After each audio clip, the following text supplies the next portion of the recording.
No, le Dale, Félix. vamos a dar oportunidad a alguna compañera. Ah, bueno, está bien. O algún compañero, ¿no? Félix queda en la última, en la cola. No, Félix ya era, pa. A ver, yo tengo acá en pantalla a Sol Ferreira.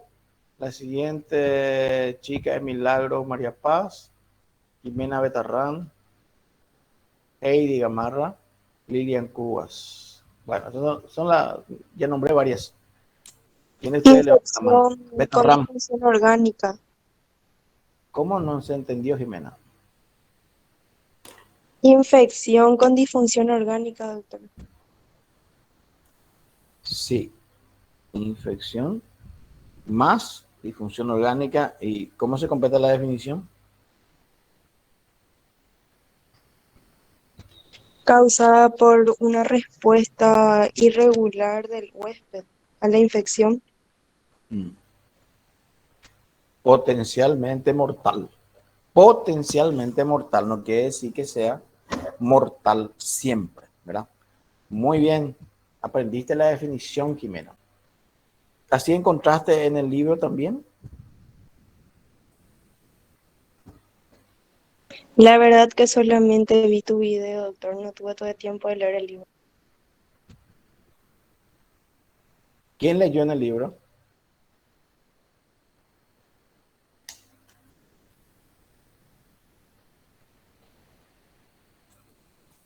Ese capítulo de infecciones quirúrgicas, capítulo 6, ¿ya leyeron todo? Doctor, en el libro decía que era una infección sistémica con un síndrome de respuesta inflamatoria sistémica acompañado. ¿Y qué va a pensar Luis? ¿Por qué yo di una definición diferente?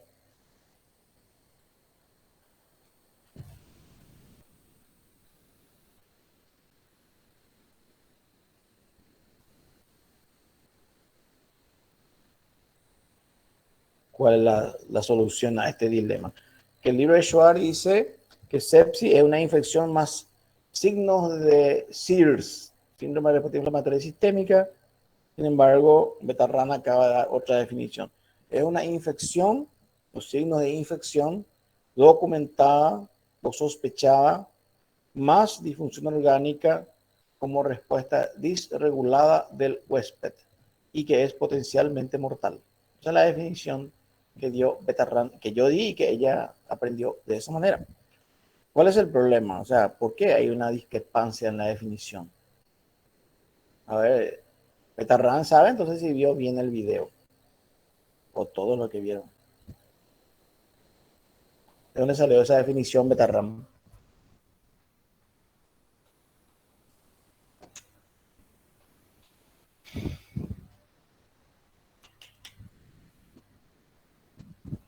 No terminé de ver, doctor. De... ¿Quién terminó de ver?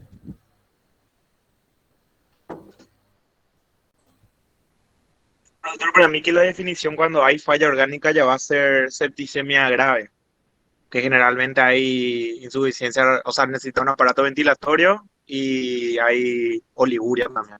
Pero esa es septicemia grave, ¿Dónde cuando hay leíste falla eso? orgánica. ¿Dónde Este, leíste eso, Félix? ¿Dónde No leíste eso, existe Félix? septicemia grave. Luz Duarte dice que ya no existe septicemia grave. La sepsis en sí es grave. Sí, decía, por ejemplo, que el conjunto de dos cosas, que infección más SIRS da septicemia. Que la septicemia grave, que antes se conocía como septicemia, ahora en realidad abarca una parte de la septicemia cuando hay falla orgánica. Luego, cuando ya hay hipotensión, ya es shock séptico. O sea, eso dice el Schwartz. No sé si capaz en otra parte dice otra cosa. Bueno, por eso justamente decía cuál es el tema. ¿Por qué esa discrepancia de la definición? Bueno, partamos entonces de esto. ¿De qué año es la edición de Schwartz, la que estamos nosotros estudiando? El libro de la 10ª edición. ¿De qué año es? 2016. No, 2015. El libro se publicó en el 2015. Se publicó en el 2015. Pero eso lleva años de preparación para que el libro se edite. Principalmente 3 a 5 años. O sea, sobre todo 3 a 5 años. Entonces, la definición que tiene Schwartz es más o menos del 2010 en adelante. La última definición de sepsis, ¿de cuándo? 2019, creo. 2016. 2016 es la última definición de sepsis. ¿Que Betarrán fue la única que miró el video? La definición de sepsis, la que dio Betarrán, infección sospechada o confirmada más disfunción orgánica, es la última definición del 2016. Por lo tanto, es lógico que en Schwartz no va a estar esa definición. El concepto que tiene Schwartz sobre sepsis es antigua, está desfasada. Entonces, en la siguiente edición del 2019, de 2020, sí que de Schwartz, que es la 11ª, ahí se corrige esa definición. Entonces, la definición que dio Félix, o no sé quién, que es la presencia de infección más uno de los signos del SIR y sepsis grave, es cuando hay disfunción, esa ya no corre, ya no es así. Entonces, sepsis nomás, no es grave, no es leve, no es moderada, es sepsis, ya sabemos que es grave, no hay sepsis que no sea grave. Entonces, se cambió esa definición, tenemos que adaptarnos a esa nueva definición y no seguir utilizando una antigua. Entonces, para que hoy día se hable de sepsis, tiene que haber disfunción orgánica. Cuando hablamos de disfunción orgánica, ¿de qué órgano estamos hablando? Puede ser urinaria, puede ser cardiovascular o puede ser respiratoria de entrada. Esos tres, sobre todo esos tres. Después van apareciendo otras fallas orgánicas, como la hepática, como la encefálica, como la hematológica, etcétera. Van agregándose más fallas orgánicas y entonces ya hablamos de una falla multiorgánica. Pero con una falla orgánica estamos ante una infección, claro, estamos ante una sepsis. ¿Y por qué ocurre eso? Porque hay una respuesta disregulada o inadecuada, si prefieren usar ese término, del cuerpo hacia esa infección. Finalmente, la persona no muere de la infección, sino muere de la mala respuesta del cuerpo a esa infección. De eso muere, que puede ser cardiovascular, renal, respiratoria o varias fallas orgánicas. Esa definición tiene que estar muy bien, o sea, tenemos que tener muy bien ese concepto ya ahora. Entonces, si grave ya no se dice, Félix, sepsis nomás ya. Ya estamos hablando de algo grave, potencialmente mortal. No siempre es mortal, pero si no se corrige, no se diagnostica y no se corrige, es mortal. Una vez que se identifique el estado de sepsis y se actúe en consecuencia, entonces podemos salvar la vida. ¿Quién sabe, aparte de Félix, la definición o cuándo decimos que es shock séptico? Sepsis es una cosa, shock séptico es otra cosa. La consecuencia de. Shock séptico es la consecuencia de estar en un cuadro de sepsis. Pero, ¿cuándo decimos que un paciente está en shock séptico? ¿Quién levantó la mano? No vi. Luis. Hola, doctor, ¿qué tal? Cuando hay presión arterial baja. Pero decir baja no es suficiente, Luz. A ver, Luis. Yo entendí por que cuando ya hay shock séptico es cuando el paciente tiene una presión arterial media menor a 65 miligramos de mercurio y no se levanta con el suero, sino con vasopresores. Es posible que no levantes también como vasopresores, pero bueno. Entonces es hipotensión. Hipotensión. Pero, ¿cuándo decimos hipotensión? Luz, dijiste presión baja, pero ¿cuándo es, Luz? ¿Cuándo hay hipotensión? Presión sistólica menor a 90. 90. Bueno, presión sistólica menor a 90. Y nuestra presión arterial media es 65.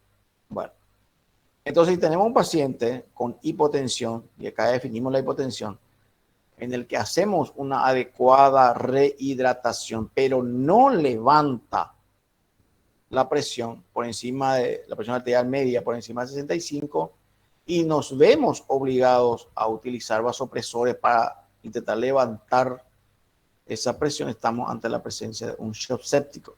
Entonces, de entrada hay que tener cuidado para decir está shock séptico, porque es probable que con las medidas de reanimación adecuadas ya se levante la presión. Es decir, administrando la cantidad necesaria de suero, levante la presión. Entonces se descarta el shock séptico, pero si no levanta, sí es shock séptico. Esa definición es muy importante también. Hay otra forma de diagnosticar shock séptico. ¿Cuál es? A ver, Betarrán, ¿llegaste a eso o no llegaste a eso? ¿Qué Betarrán fue la única que vio el video? Yo para Sería eso por los, sería Había por unos los criterios, criterios doctor. de SOFA. Por los criterios de SOFA, ¿verdad? Los criterios de SOFA se hace el diagnóstico de sepsis. ¿Cuáles son los criterios de QI-SOFA? Frecuencia respiratoria. Estado de conciencia. Sí, pero ¿cuánto? Tiene que decir todo. ¿Qué es lo que es frecuencia Mayor respiratoria? a 22 respiraciones por minuto. Frecuencia respiratoria mayor a... 22 respiraciones por minuto. Ok, está bien. Frecuencia respiratoria. Tenés un paciente que está con una infección. Está respirando más de 22 veces por minuto. O sea, 24, 26, 28, qué sé yo, pero más de 22. Un criterio ya tenés. ¿Cuál es otro criterio? El estado de conciencia. ¿Y qué quiere decir estado de conciencia? Teniendo en cuenta el Glasgow, que tiene que ser menos de 13. Está confuso, está somnoliento, es decir, un Glasgow menor a 13. Está bien. 2 criterios ya. Otro criterio La presión arterial sistólica. menor de 90. 90. Bueno, con 2 de esos, vos decís que tu paciente con infección está con sepsis. QI-SOFA es una forma rápida de hacer SOFA, porque SOFA tiene muchos criterios más, pero que llevan tiempo a hacer a veces. Entonces, en la urgencia, cuando tenemos un paciente con un cuadro infeccioso, cualquiera sea, pero reúnen 2 criterios de QI-SOFA, voy a decir que ese paciente está con sepsis. Bueno, después vas a confirmar, pero ya puedes decir que está con sepsis, no te vas a equivocar, porque el valor predictivo del QI-SOFA es muy elevado, es tanto como otros criterios. Eso es clínicamente encima, no necesita laboratorio para hacer QI-SOFA. Son 3 criterios clínicos. Bueno, pero para decir shock séptico, entonces tiene que estar con una hipotensión bien controlada, la presión arterial, y con hipotensión, una vez que le hacemos una reanimación adecuada con suero, no levanta la presión, entonces decimos que está en shock séptico y nos vemos obligados a utilizar vasopresores como la noradrenalina.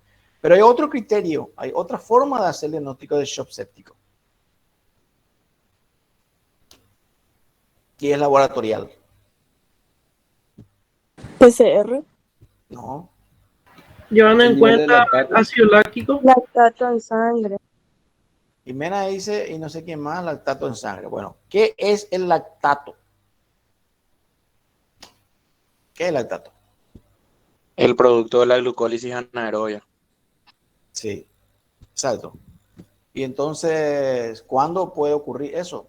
¿Por qué ocurre ese metabolismo anaeróbico?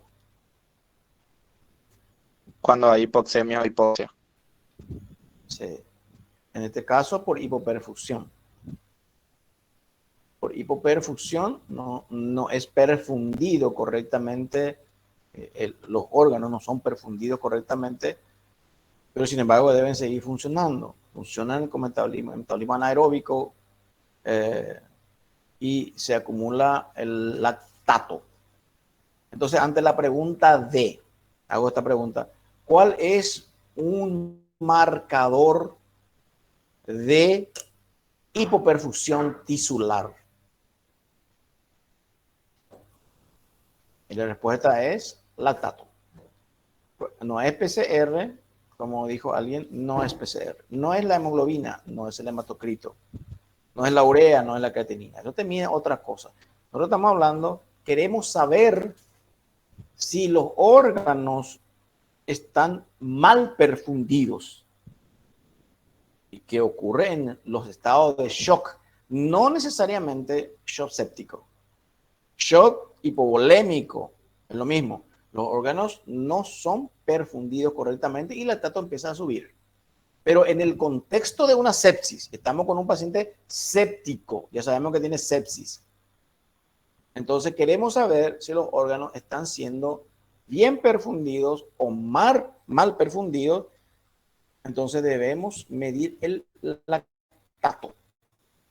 El lactato es un marcador de hipoperfusión de los tejidos. Ya explicamos el porqué.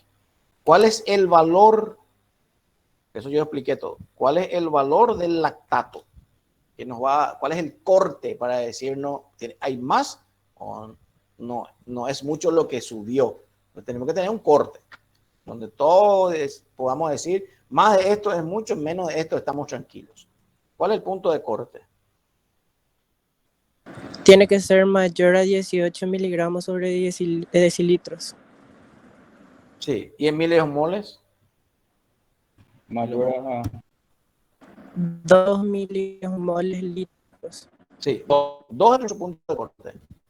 Entonces, mayor a 2, si le pedimos lactato en sangre y viene mayor a 2, que puede venir 3, 4, 5, 6, no importa, pero mayor a 2, nos dice que los órganos de ese paciente están mal perfundidos. Hay hipoperfusión y eso ya nos habla de shock séptico, de por sí. Entonces tenemos un paciente séptico con una sepsis y le pedimos lactato, ya podemos decir categóricamente que está en shock séptico. Por eso decimos que siempre hay dos formas. Uno es la de tomar la presión, está con hipotensión. Le reanimamos desde el punto de vista hidroelectrolítico, la presión en todos los controles que hacemos se mantiene bajo, entonces decimos shock séptico. La forma de pedirle directamente el lactato en sangre, te viene 5, te viene 6, te viene 8, te viene 10, shock séptico, sin más vuelta que dar y tenemos que actuar en consecuencia, que al final es para eso. No es por simple curiosidad de decir, está en shock séptico, mi paciente está en shock séptico, 2 horas después mi paciente está en shock séptico, 6 horas después mi paciente está en shock séptico, no hiciste nada, 10 horas después mi paciente falleció de shock séptico, no hiciste nada. No es para eso, es para actuar, es para salvarle la vida, porque ese paciente se está muriendo. Y nosotros queremos hacer el diagnóstico de shock séptico para salvarle la vida. Y hay que correr, hay que actuar rápido. Y de eso vamos a hablar ahora. ¿Cuáles son las medidas iniciales ante un paciente con sepsis?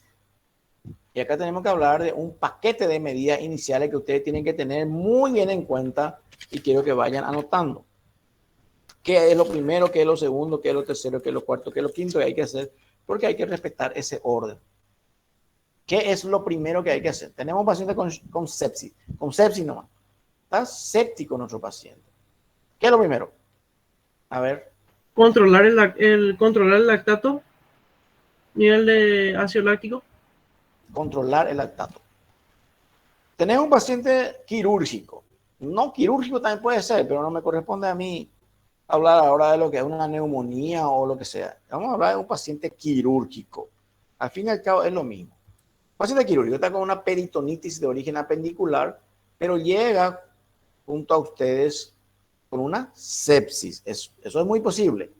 A medida que tarda el paciente en acudir a la consulta o tardan los médicos para hacer el diagnóstico de peritonitis, la sepsis se va a instalar. Está séptico. O sea, nuestro diagnóstico es sepsis a punto de partida abdominal. Así vamos a poner. Porque la sepsis siempre tenés que poner a punto de partida de qué. O sea, ¿dónde se originó el problema? Puede ser una neumonía más un estado de sepsis. Puede ser cualquier infección. Vamos a suponer que está con una peritonitis de origen apendicular. Que es el siguiente tema que vamos a analizar en esta clase. Entonces, sepsis, a punto de partida de una peritonitis de origen apendicular. ¿Qué es lo primero que vamos a hacer? Número 1, usted tiene que anotar, medir lactato en sangre. Lo primero, olvídate de pedir hepatograma, coagulograma, triglicérido, colesterol, ácido úrico o lo que quiera a tu paciente. Vas a pedirle todo lo que quieras, pero lo primero es pedir lactato. Hay que priorizar las cosas. ¿Por qué es más urgente el lactato que la hemoglobina o el hematocrito o lo que vos quieras? Porque esto es lo que nos va a medir su estado el estado de los tejidos, el estado de la perfusión de los tejidos. Eso es urgente. Entonces, lo primero es medir lactato en sangre. Vamos a suponer que viene elevado. Vamos a suponer que viene 6 miliosmoles por litro. Nosotros dijimos que mayores de 2 es shock séptico. Si viene 2, igual es sepsis, pero no es shock séptico. ¿Me entienden eso, verdad?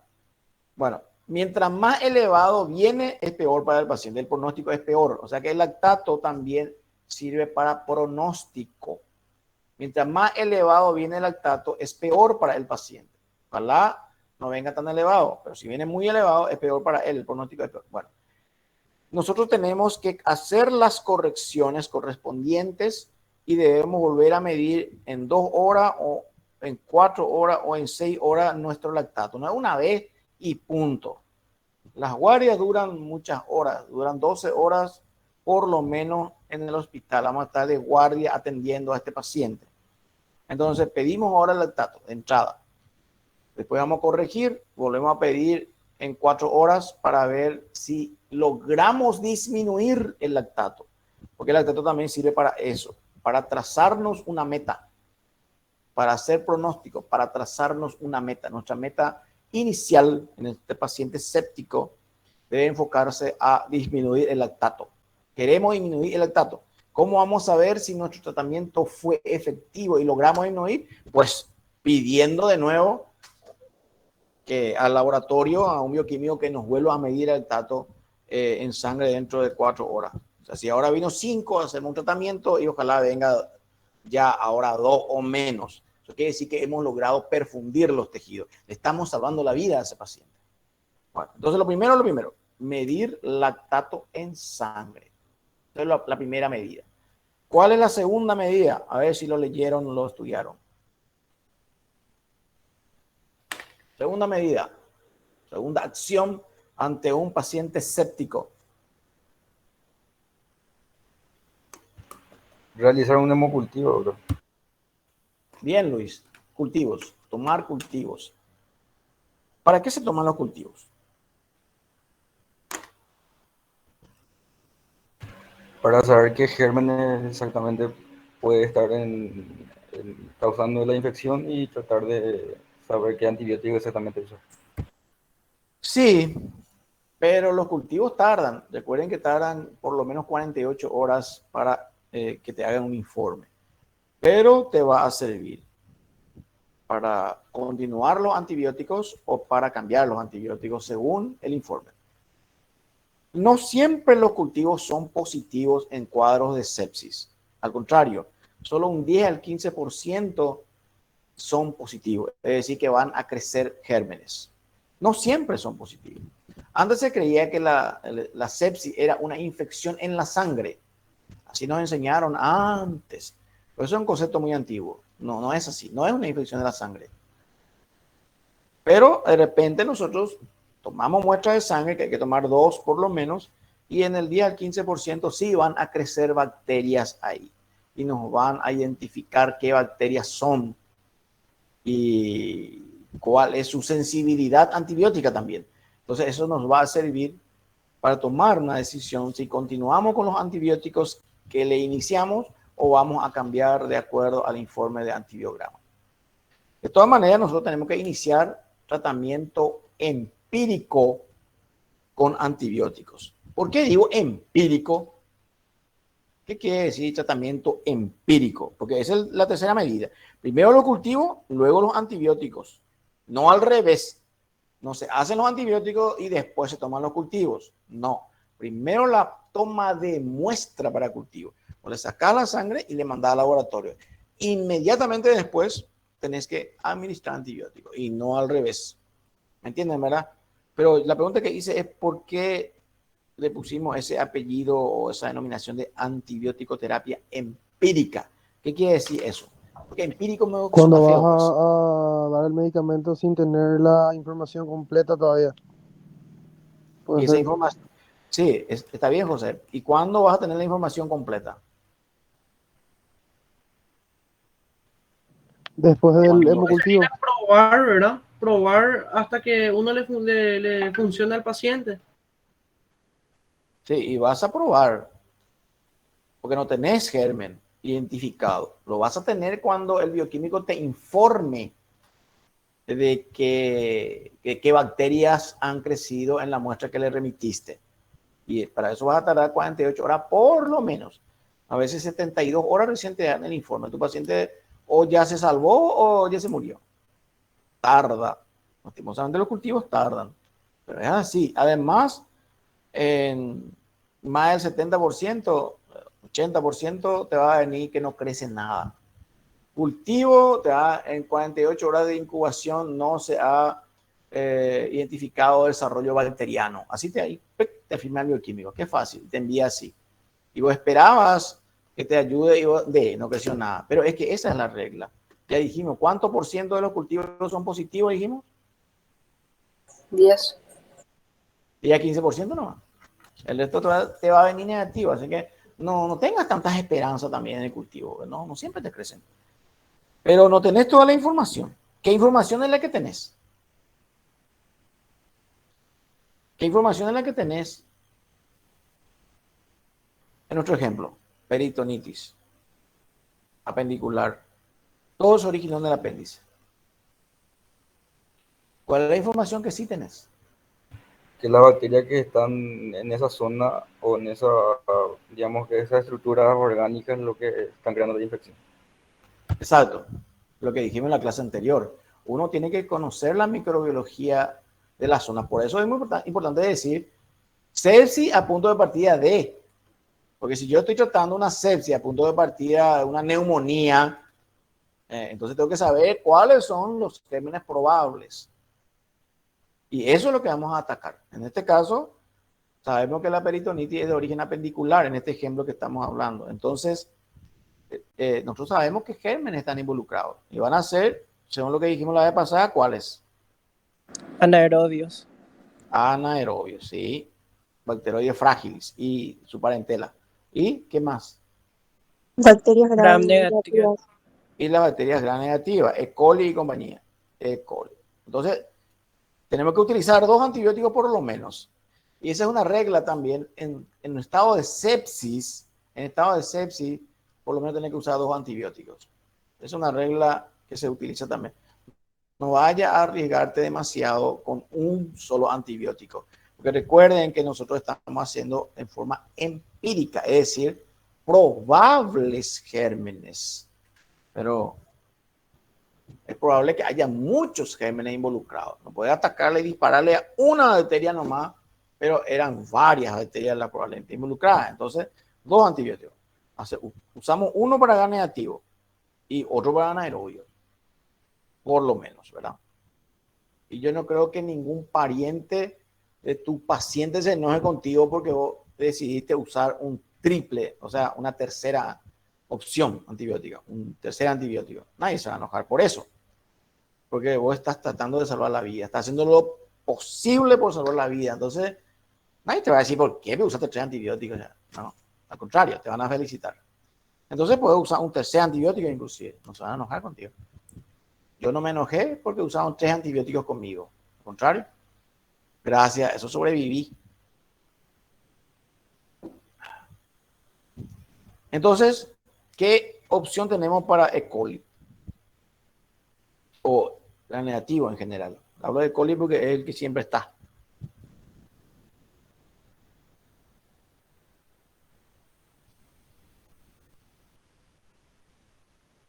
Fluoroquinolonas. Sí, es una opción. Y no se olviden que para los anaerobios usamos metronidazol. Dios. ¿Cuánto tiempo después de nuestro diagnóstico de sepsis vamos a administrar los antibióticos?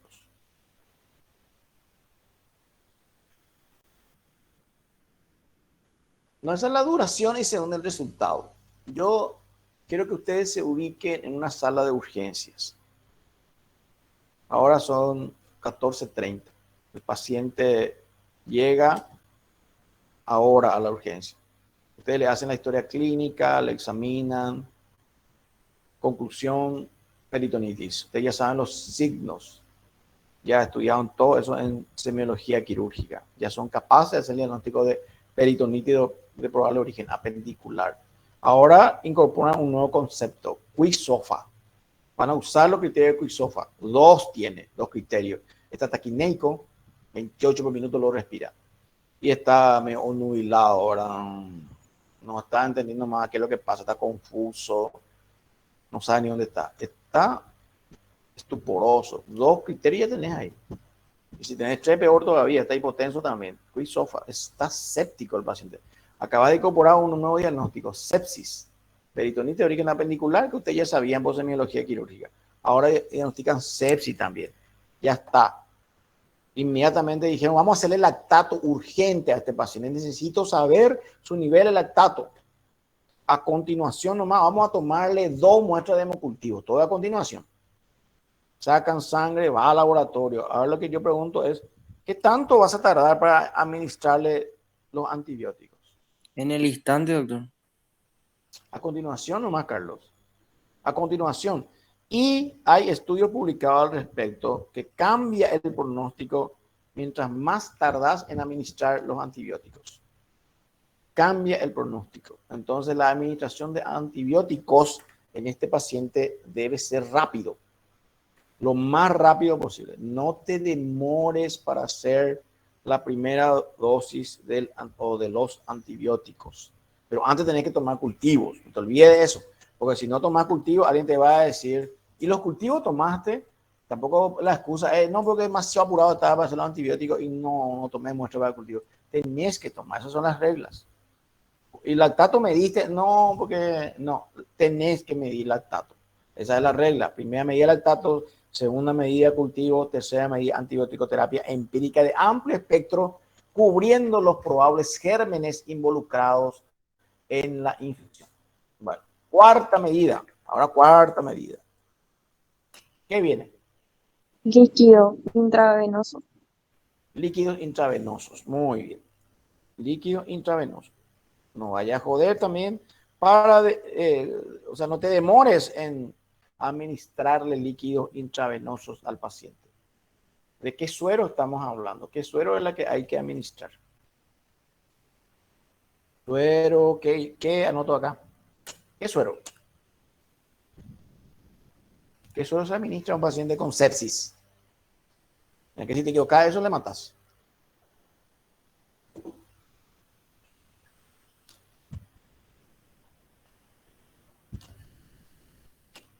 ¿Qué suero? Fisiológico. Glucos. ¿Qué, Félix? Glucosigo o algo así, por si acaso. ¿Cuál? Glucosado. Glucosado es la que no tenés que administrar, Félix. Muy bien. Fisiológico. Suero fisiológico. Métase eso en la cabeza. Graben esos. Sepsis. En realidad, todo paciente del preoperatorio, todo paciente del preoperatorio se usa fisiológico. Y en cuadro de sepsis, no te vayan a equivocar el suero. Eso es aplazarse, ponerle suero glucosado. Suero fisiológico. Bueno, ¿cuánto? La cantidad. Ya sabemos qué es suero. Ahora, la cantidad. Cantidad en 3 horas. Uno tiene que ponerse límites, objetivos, metas. En 3 horas le voy a pasar esta cantidad. Eso está escrito, está protocolizado. Yo no les estoy inventando y no lo van a inventar ustedes tampoco. Hay gente experta trabajando siempre sobre estos temas y ellos hacen sus recomendaciones. Y nosotros, los que no somos expertos, tenemos que seguir las reglas. Entonces, la regla dice esto, los protocolos dicen esto. Usted tiene que actuar así cuando sea médico. No vaya a decir, no, yo según mi experiencia, yo le administro esto nomás. ¿Qué es lo que es tu experiencia? 2 pacientes, 10 pacientes, 100. La experiencia de estos expertos es miles de pacientes. Entonces no podemos discutir siquiera los protocolos internacionales sobre el manejo de sepsis. Entonces, según los protocolos, ¿cuál es la cantidad de suero que tenemos que administrar? En 3 horas. 30 ml, muy bien.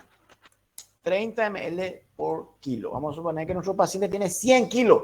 Es un gordo. O eso. 100 kilos tiene. ¿Cuánto le vamos a administrar en 3 horas entonces?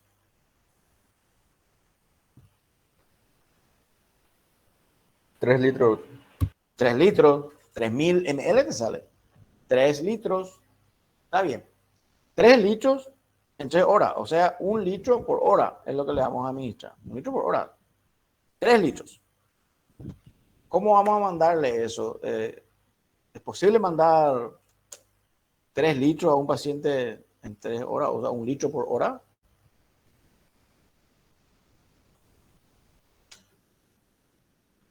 Todo intravenosa.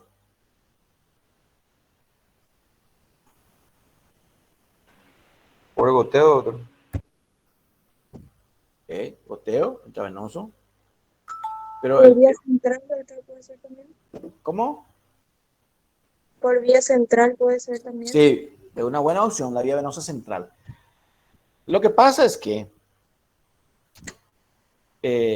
un paciente que está en shock, generalmente cuesta un poco, es dificultoso poner una vía venosa.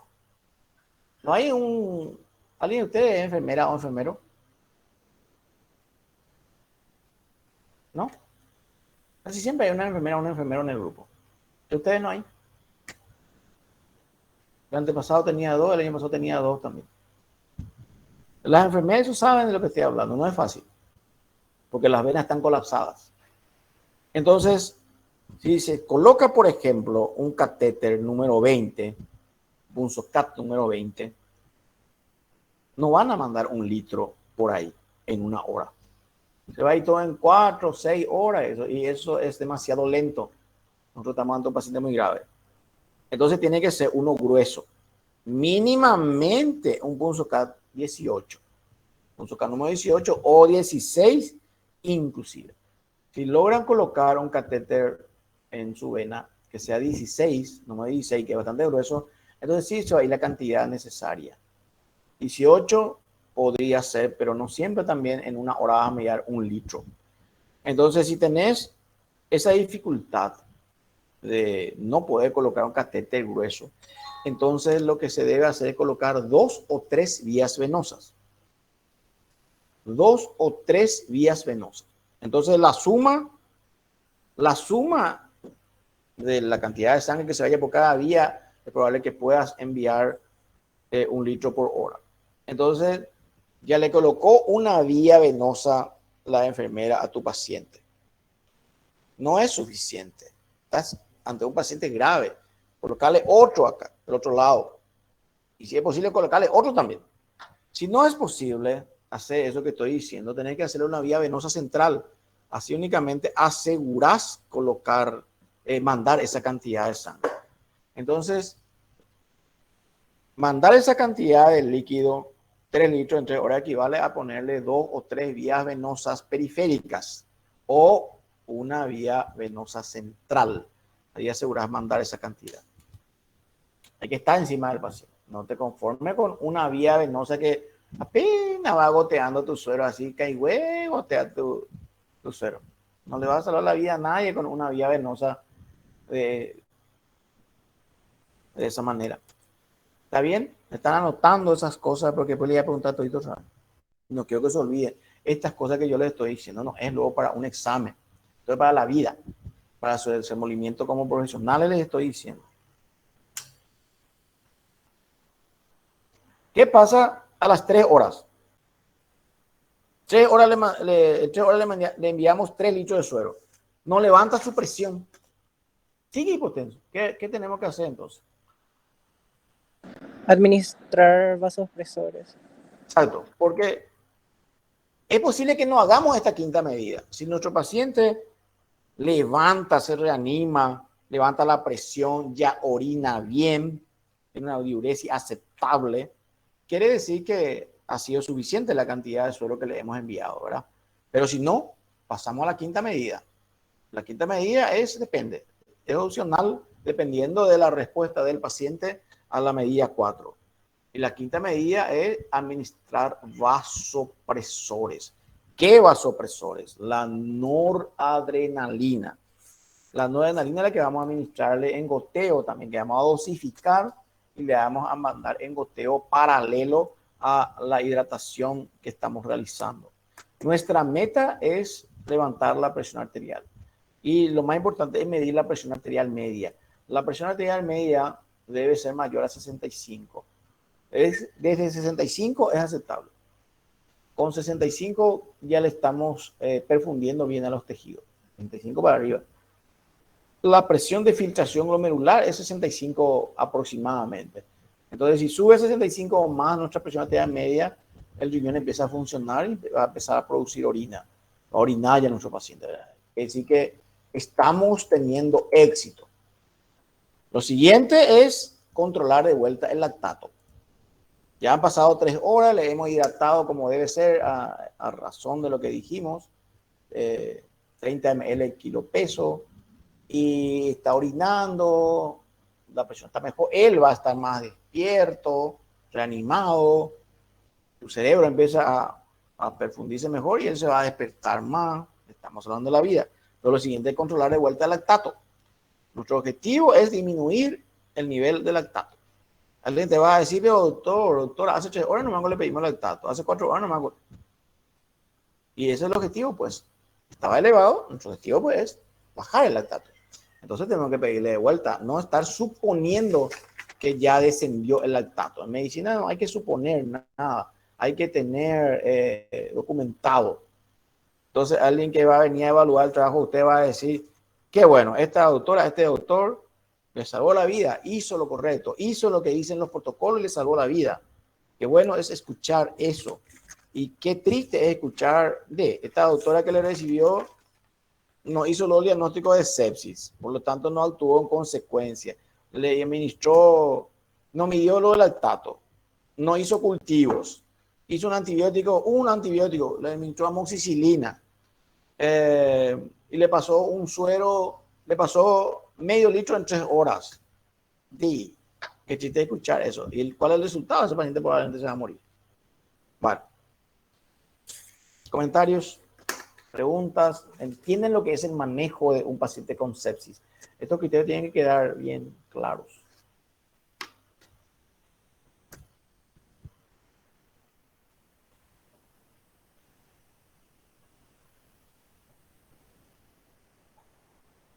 Les escucho.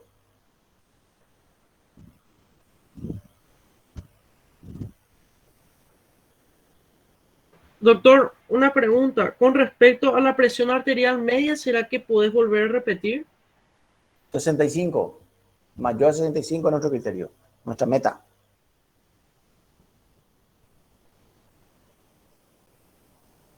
Gracias, doctor. ¿Qué me dice la fórmula de la presión arterial media? Presión arterial sistólica más diastólica dividido 3. La diastólica multiplicar por 2. Sí, eso sí. La diastólica se multiplica por 2, se le suma la sistólica y se divide por 3. Ahí sí. Porque sistólica más diastólica dividido 3 nomás, no. Por ejemplo, 120, 80. ¿Cómo lográs cómo conseguís o cómo sabés la presión arterial media? Tiene 120, 80. ¿Cuánto es su media? Hagan un poco el ejercicio.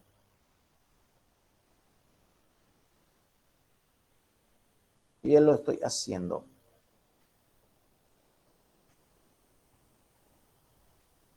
A ver cuánto me sale.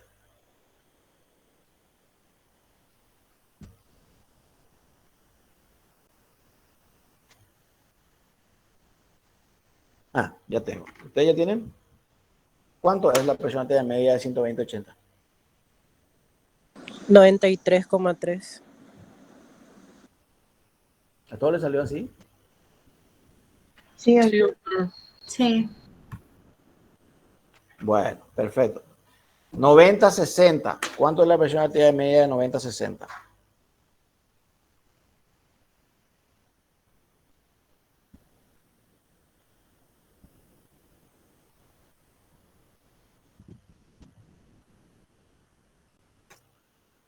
$70. 70. Muy bien. Con eso nosotros ya estamos muy bien. Si logramos levantar la presión a 90-60 en un paciente, tenemos presión arterial media de 70. Nosotros con mayores de 65 tenemos que alzar. Entonces, con eso estamos felices nosotros. Imagínense. Mayor a 65 es nuestro objetivo. 70 está súper bien. Con eso nuestro paciente ya se despierta y ya empieza a orinar, inclusive, ¿verdad? A producir orina. Entonces, el doctor, ya no hace falta utilizar los inotrópicos, ¿verdad? Si la No, presión arterial media está bien. exacto. Si tu presión arterial media, con el suero nomás, con esos 3 litros que le pasamos de entrada, acuérdense que nuestro ejemplo es una persona de 100 kilos. Una persona de 70 kilos, la cantidad de suero que necesita es menor. Por eso es por kilo peso. No me digan después que el doctor dijo 3 litros, 3 litros, 3 litros y tu paciente tiene 50 kilos nomás. Es muy diferente. Por kilo, bueno, pero le hicimos 30 ml kilo peso y tenemos 90, 60 de presión, 70 de presión arterial media, se descarta el shock séptico. No está en shock séptico en nuestro paciente. No hace falta usar vasopresores. Ahora, al revés, si ya le hicimos la reanimación y no levanta su presión, entonces sí tenemos que usar noradrenalina para levantar esa presión arterial media. ¿Está bien? ¿Está claro? Sí, doctor. Sí, doctor. Ya nos estamos entendiendo. Perfectísimo, luego. Doctor, una pregunta. ¿Escucho? ¿Qué tipo de antibiótico se le puede administrar a un paciente con un shock séptico?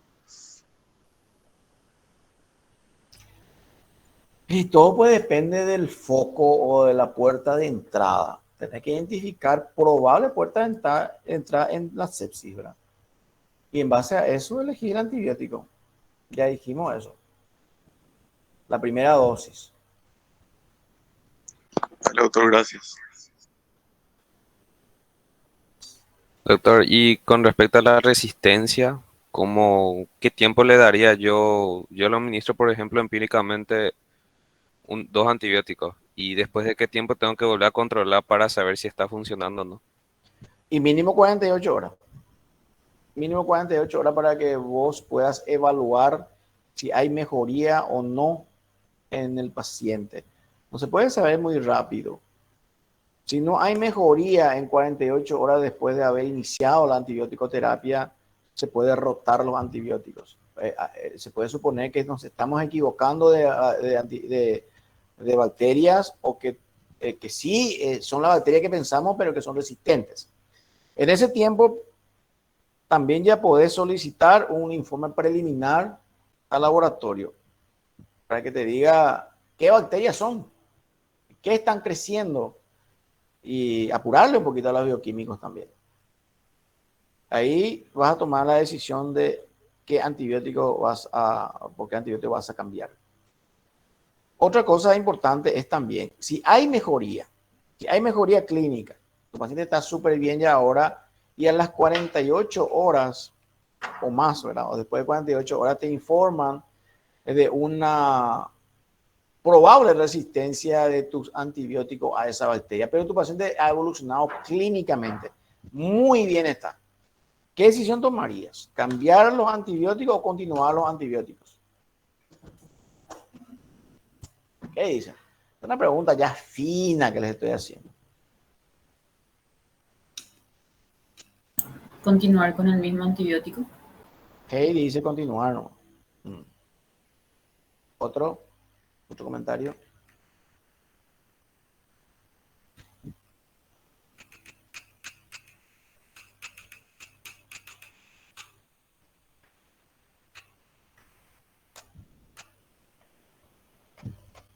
Comenten, pues.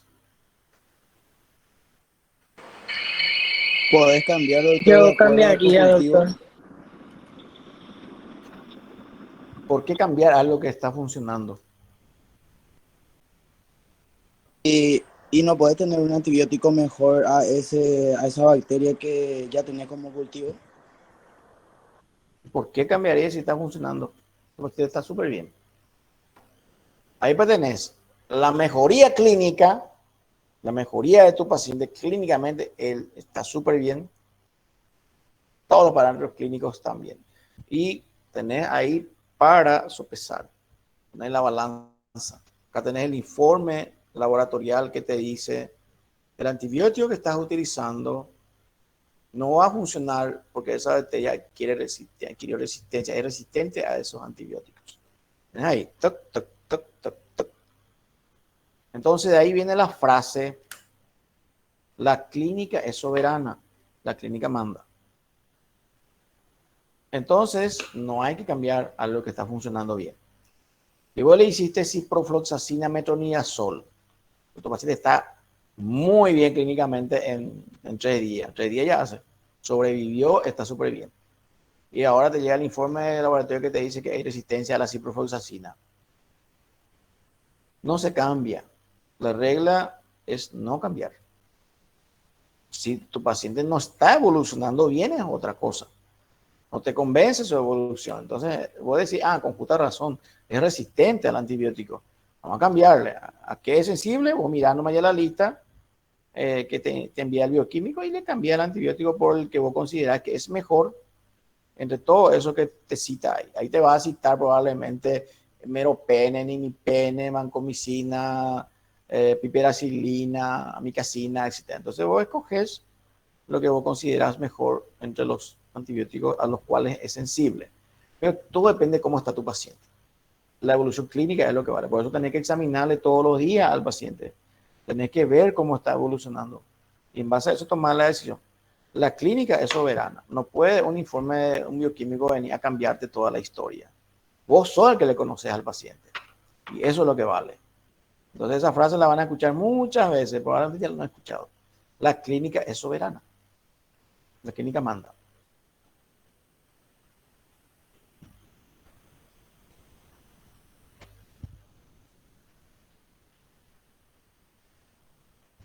¿Cuántos de ustedes vieron todo el video que les mandé hoy? Sobre clasificación de herida e infección del sitio quirúrgico.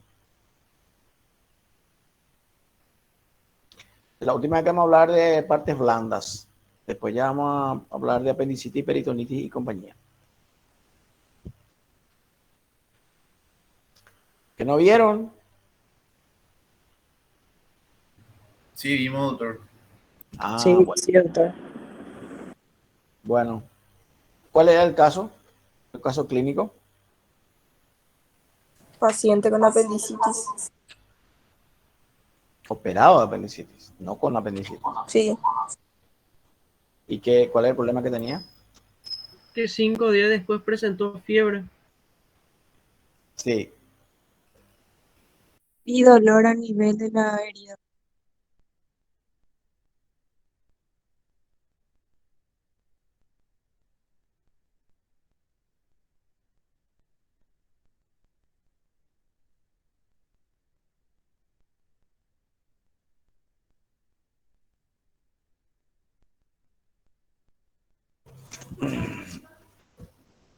Hola.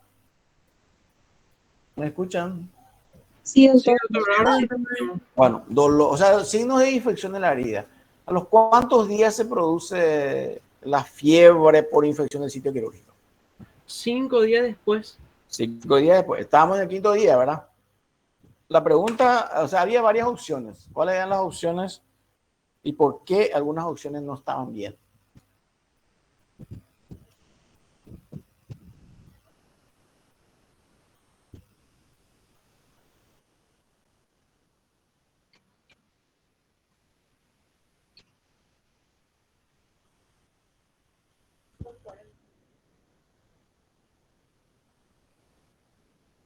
Sí. Así mismo es. Y la opción era no internar, abrir los puntos de la herida, como ya dijimos la vez pasada, lavar y dejar abierta la herida. No es necesario agregar antibióticos.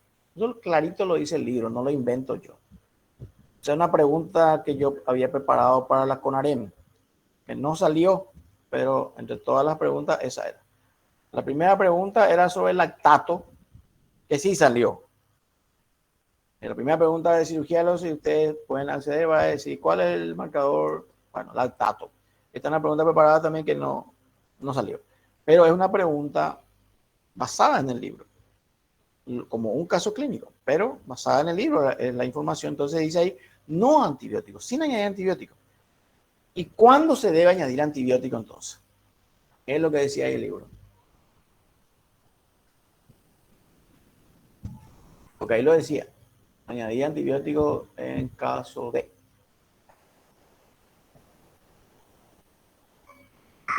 Celulitis, doctor. Que haya una celulitis, es decir, que no esté, la infección no esté limitada al absceso, sino que alrededor se extienda por los planos del tejido celular subcutáneo, ¿verdad? Ahí. O que esté con sepsis tu paciente, ¿verdad? Ya esté séptico con falla orgánica, entonces obviamente tenga que iniciar antibióticos. Si no, no. Y ahí volvemos al caso que había mencionado nuestro amigo Rotela, parece que era, que está aparentemente con ese caso y que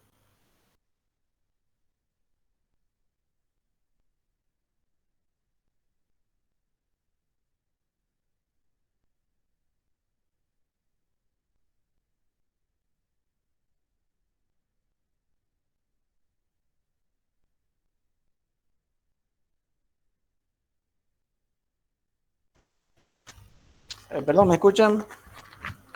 Ahora sí, doctor. No es necesario pedir ecografía, tomografía, PCR, etcétera, etcétera. Lo que hay que hacer es examinar la herida. Y yo les pido a ustedes, cuando sean médicos, por favor, háganlo. No, demasiado feo es que los médicos jóvenes hoy día no quieren examinar, no quieren tocar. Y en vez de revisar, examinar la herida operatoria, te pasan pidiendo medios de diagnóstico, ¿verdad? Y encima otra vez le interna y le ponen antibióticos parenterales. Todas esas opciones que yo le puse ahí son los errores que se suelen cometer. De ahí saco esas opciones. No es necesario ecografía, tomografía, ni internar, ni hacer antibióticos parenterales, ni vía oral. Lo que hay que hacer es examinar la herida y abrir la herida. Eso nomás. Y evaluar si está con celulitis o sepsis. Obviamente ahí sí se actúa diferente. Bueno, lo que tenemos que estudiar ahora también es cuando hay una infección, pero absceso intraabdominal. Absceso intraabdominal. Es diferente la manifestación y es diferente también la terapéutica, porque ahí abrir la herida cuando es un absceso intraabdominal no te sirve, no está ahí el problema. Ustedes tenían que investigar para hoy fiebre en el postoperatorio. Y ahora quiero que me lo digan. Que alguien levante la mano, el que leyó, el que estudió y es capaz de responderme ahora. José Ignacio Rotela. Doctor, sí, lo que yo pude investigar fue que podría ser a consecuencia, por ejemplo, de la anestesia. Fiebre en el primer día. Sí, Ayer te operaste, hoy tenés fiebre. sí. ¿Qué es? ¿Cuál es la causa? Y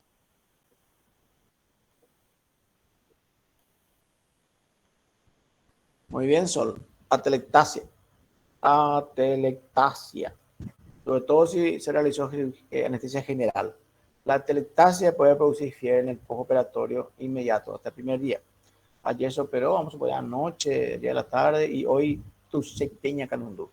Y mucha gente ya se asusta. ¡Ah! Infección de la herida en México. Nada que ver.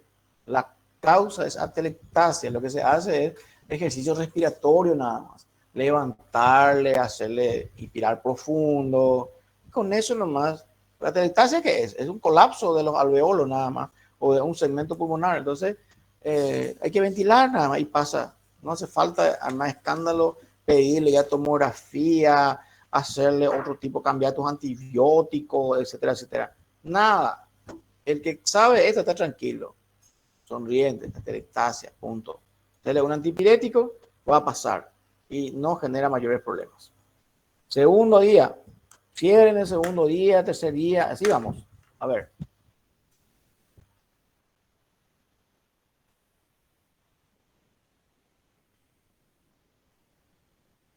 Sí, así es. Infección del tracto urinario. Sobre todo, otra vez, si el paciente tuvo sondado. Si recibió, se le colocó una sonda vesical y ahora al tercer día eso tiene fiebre, infección del tracto urinario. Hay que pensar en eso. Hay una causa del que se están olvidando o que todavía no mencionaron. Neumonía podría ser. No. Falta uno en el tercer día por ahí. Suele haber también ese. No, no es tromboflebitis, flebitis nomás. Flebitis, porque tromboflebitis ya es otra cosa. Flebitis. ¿Qué es la flebitis? Inflamación de las venas. ¿Y por qué ocurriría eso? ¿Y cómo harías el diagnóstico, Heidi? Porque es importante tranquilizar. El médico bien informado debe tranquilizar al equipo, al paciente, a los familiares y todo. Porque a veces los familiares no te vienen al ataque.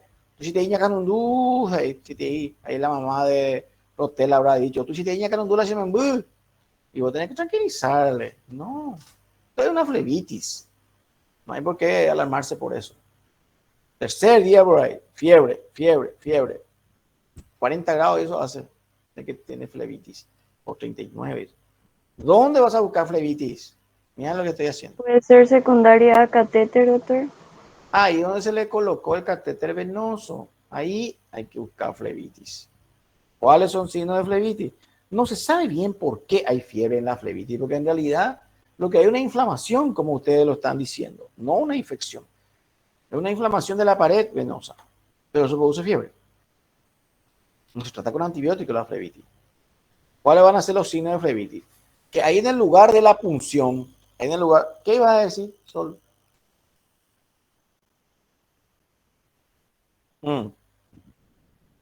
Sí. Sí, en el lugar de la punción. Vamos a suponer que acá en el antebrazo tenía el paciente. Lo primero luego que se va a quejar el paciente es que demasiado le duele cuando le administran los medicamentos. Le parece que me quema la vena, te va a decir. Ese ya tiene que llamar la atención. Es posible que al examinar el lugar de la punción del catete esté enrojecida e inclusive el trayecto de la vena está con eritema. Y duele. Obviamente que al tocar eso le duele e inclusive puede estar caliente. Flebitis. Puede ser que no encuentran todos los signos que mencioné. Simplemente que demasiado le duele cuando le administran los antibióticos. Llora cuando le administran los antibióticos o algún otro analgésico por esa vía venosa que tiene. Le duele mucho. Y a la tarde tuvo fiebre. Y la gente arma escándalo. Fiebre, se infectó todo. Es flebitis nomás. Y hay que hacerle diagnóstico. Ustedes le examinaron, flebitis. ¿Qué hay que hacer? ¿Qué se hace? ¿Qué se debe hacer? Cambiar de lugar. Cambiar de lugar el suero. Le saca inmediatamente. Eso la enfermera luego debe hacer. Y a veces ya lo hace. Una enfermera, un enfermero experimentado ya te dice luego. Doctor, el paciente anoche presentó fiebre. Te comenta. Está registrado en la historia clínica. Pero estaba con flebitis. Le cambié ya el suero y ya le puse el otro lado. ¡Qué excelente! Así quiero que todas las enfermeras sean. Ya hizo el diagnóstico y te solucionó todo ya. Pues ya te enterás nomás ya. Hay otros, sin experiencia, que te van a decir que demasiado grande, tuvo fiebre, y vos le preguntás, ¿y le examinaste la vía venosa? No está con flebitis. Ahí no le revisé, doctor. Bueno, entonces lo que hay que hacer es hacer el diagnóstico de flebitis y cambiar de lugar. Usar otra vena que debería de ser el miembro opuesto. Solucionar el problema y le poner un poco de agua fría, de hielo si querés, en la zona donde estaba la vía anterior, el suero anteriormente, ¿verdad? Entonces le pones agua fría, paquete de frío ahí, hielo, y se acabó el problema. No hay infección de la herida. No se toma, no se hace medida, no se pide hemograma, no se pide PCR, no se pide nada, no se cambian los antibióticos por eso. Simplemente cambia de vía. Cambia de lugar la vía. Bueno, ahora sí llegamos al quinto día. Quinto día. Fiebre del quinto día es igual a Infección en sitio quirúrgico. infección del sitio quirúrgico probable. ¿verdad? Ahí sí, muy bien. Ahora, es posible también que el paciente al 7º día haga fiebre. Más tarde. Inclusive puede ser que ya se haya ido a su casa. Inclusive ya en su casa hace fiebre. 7º día empezó. La fiebre empieza al 7º día recién. Y puede ser que tenga 2 veces fiebre en el día 7º, en el día 8º vuelve a tener fiebre y así. O sea, fiebre que se inicia en el 7º día es igual a... Infección nosocomial, doctor. Estamos hablando de complicaciones quirúrgicas. Todo ya es infección nosocomial acá. La infección del sitio quirúrgico es una infección nosocomial también. Pero infección nosocomial sí es muy amplio nomás. Porque una infección de vía urinaria es infección nosocomial. Una infección del sitio quirúrgico es nosocomial. Una neumonía es nosocomial. O sea, toda infección que se inicie 48 horas después de su ingreso al hospital se considera infección nosocomial. Pero es muy grande. Tenemos que saber qué está pasando con ese paciente que empezó a tener operado una peritonitis, por ejemplo, que al 7º día empezó a tener fiebre. ¿Qué pensamos?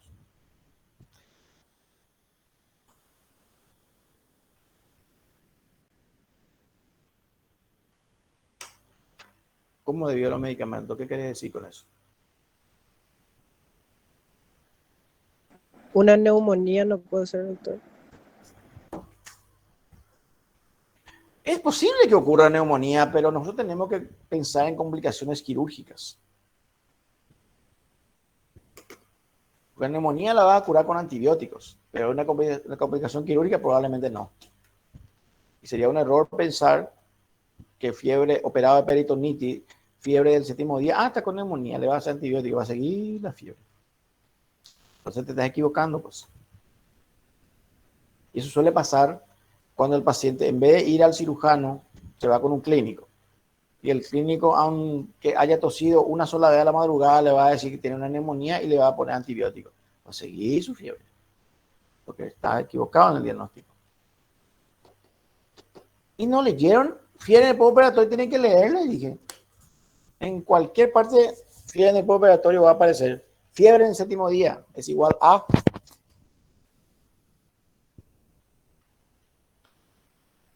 absceso intraabdominal. ¿Por qué tarda más en hacer fiebre absceso intraabdominal? No sé, pero tarda más que una infección a nivel de incisión. En realidad, la infección del sitio quirúrgico se divide en incisional superficial, incisional profunda, que ha atravesado el plano aponeurótico, o de espacio u órgano. El espacio podría ser sufrénico, subhepático, interasas, fondo de saco de Douglas, etc. De órgano, quiere decir que puede haber un acceso hepático, un acceso esplénico, etc. Entonces, este tipo de infección intraabdominal tarda más en manifestarse y se manifiesta con fiebre a partir del 7º día. Entonces, paciente operado con una infección intraabdominal como una peritonitis, que a partir del 7º día tenés que pensar en complicación quirúrgica, no en complicación médica como una neumonía. Ahí sí no puedes estar jodiendo con flebitis y compañía. Ahí tenés que pensar en infección intraabdominal, infección del sitio quirúrgico profundo. Y como es profundo, hay que acudir a los medios auxiliares de diagnóstico. Ahí sí no te sirve nada inspeccionar la herida, porque es posible que la herida esté bien, o puede estar también con infección leve, pero no es ahí el problema. Entonces, los ojos no pueden llegar al sufrénico, subhepático. Tenemos que acudir a medios auxiliares de diagnóstico únicamente para hacer el diagnóstico. Entonces, sospecha de infección intraabdominal, absceso intraabdominal. ¿Cuál es el medio auxiliar de diagnóstico ahí? Tomografía. Sí, ecografía y o tomografía. Así, ecografía y o tomografía. Ecografía a veces te es suficiente. El ecografista bueno te va a decir exactamente dónde está el absceso, la cantidad y todo. A veces no te informa gran cosa el ecografista, porque esto es operador dependiente. Entonces, y tomografía. Tomografía de abdomen y ahí te va a decir dónde está el absceso y en consecuencia eso vamos a actuar. Pero sí, acá sí se requiere medio auxiliar de diagnóstico. fiebre al quinto día, cuando pensamos en infección de herida, es inspeccionar la herida y solucionar ahí nomás. Pero fiebre a partir del séptimo día, tenemos que pensar que la infección es profunda, medio auxiliar de diagnóstico. Y de eso vamos a hablar en la siguiente clase también, de qué hacer ante un paciente con absceso intraabdominal. ¿Cuáles son las posibilidades terapéuticas que tenemos? ¿Algo más?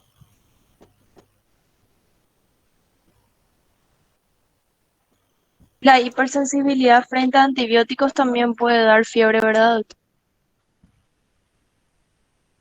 Sí, pero eso no es frecuente, esas situaciones, ¿verdad?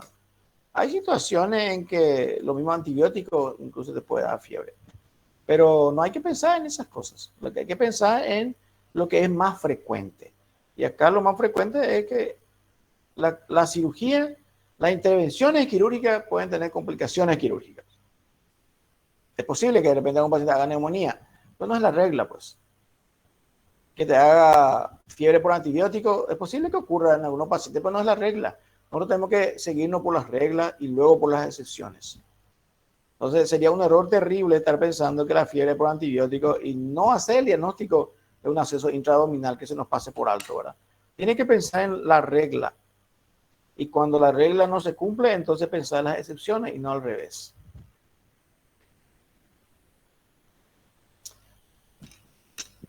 Quiero que miren bien, que dominen ese capítulo de infecciones en el capítulo de Schwartz. Les quiero hacer una pregunta más sobre eso. Ustedes pueden distinguir, por ejemplo, pueden diferenciar, por ejemplo, lo que es un flemón de un absceso. ¿Pueden decirme eso? ¿Cuándo es flemón y cuándo es absceso? ¿Distinguen eso? Importantísimo distinguir también. ¿Quién puede decirme eso? Si en 30 segundos no me responden es porque no lo saben.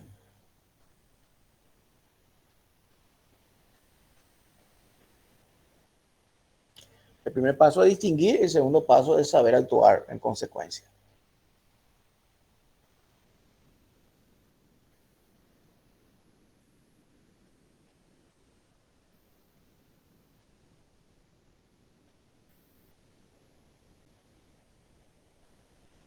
Más o menos, pero tu definición debería ser un poco más que eso.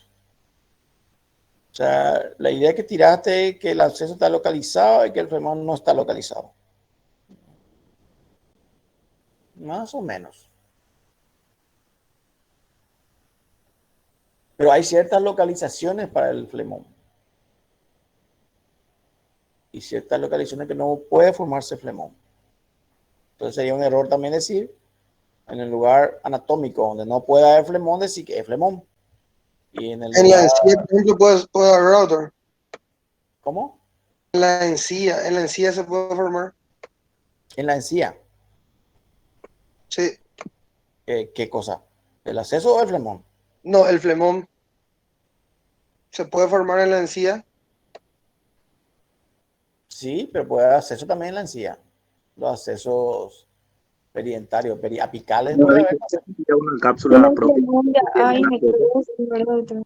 No entendí porque hablaron juntos. En el flemón hay predominio de necrosis, ¿verdad? Hay necrosis en el flemón. Sí. Hay. Generalmente se acompaña de necrosis. Pero quiero que quiero dejarle como tarea, aparte de la tarea que ya le di, ¿verdad? Quiero que la siguiente clase me defina a mí. Flemón, definición, localizaciones más frecuentes. ¿Y qué hay que hacer? Conducta terapéutica. Absceso, definición. Absceso ya estuvimos estudiando. Absceso, ya saben lo que hay que hacer. Todo absceso se drena. Punto. Sea la localización que sea.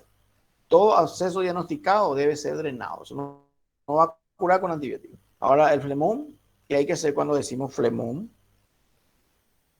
Les digo eso porque muchas veces tenemos pacientes, o sea, yo como cirujano a veces soy llamado a hacer una interconsulta.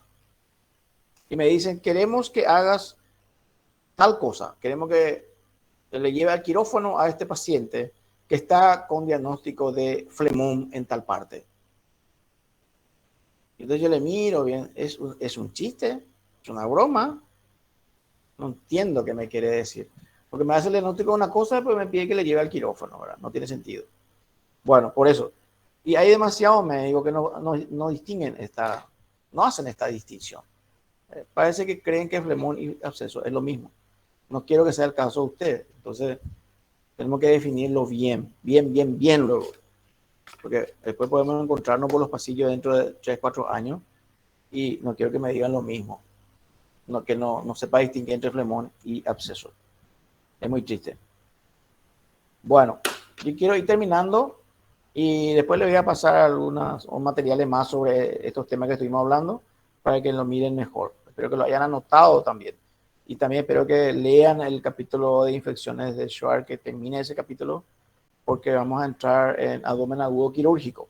Vamos a hablar de la clasificación de abdomen agudo quirúrgico y vamos a ir hablando por parte. Inflamatorio, obstructivo, perforativo, hemorrágico, etc. Vamos a liquidar esto en 3, 4 clases más. Pero tienen que acompañarme ustedes con la lectura.